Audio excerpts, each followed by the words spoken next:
The Labour Party, by contrast, is riddled with division. The strangest events of the last few years for me involved Labour voters being told by Labour voters to shut up and sit down, to F off and join the Tories, to wind their necks in, or to somehow atone for the sins attached to the Iraq War. Even people who possibly weren't even born when it happened, somehow being blamed for it if they displayed centrist, so-called centrist tendencies.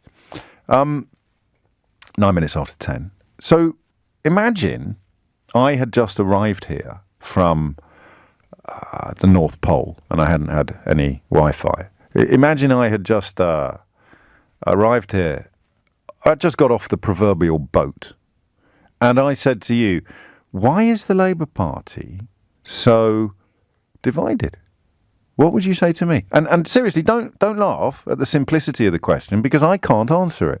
I can give you some suggestions, and that's all you, I think, will be able to give to me. If you can give me a full and frank account of why the Labour Party is so riven with division, then you'll win today's Crackerjack pencil and pen. But I don't really know. And that's an appalling dereliction of duty in a way. I'll have a little go at it, but we'll open up the phone lines. 0345 6060973 is the number that you need. Why is the Labour Party so riddled with division? Even now, after a catastrophic defeat, the division will hinge upon, do we carry on with the ideas and indeed the personnel that delivered a catastrophic defeat, or do we somehow do something different? Maybe the big debate will be about different but similar, and the debate then is, but how similar? But even that presupposes that the question has been answered. So I look at the front of The Guardian, Keir Starmer saying we must put an end to damaging Labour infighting. Funnily enough, as we were working up this topic to come on air earlier, Jess Phillips tweeted something that was almost word for word, the conversation we were having. You know, what do you want? A Labour government. Everything else is gravy. That's not what she tweeted. That's me sort of praising the problem.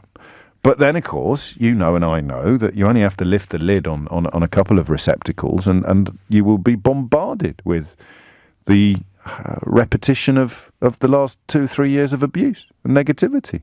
I never quite got my head around that F off and join the Tories thing. Genuinely. It seemed to me to be the very definition of appalling politics. And yet the calibre and status of some of the people, if not actually saying it out loud, then certainly nodding along with it, it gave me pause. And again, as ever in British politics, I thought I must have been missing something. Turns out I wasn't. They really were leading the Labour Party towards electoral oblivion. And now the oblivion has been achieved, if that's the word you like. Actually, second stupidest thing, F off and join the Tories. The stupidest thing I can remember in the last couple of years of British politics is Jeremy Corbyn saying we won the argument after suffering the worst electoral defeat since 1935.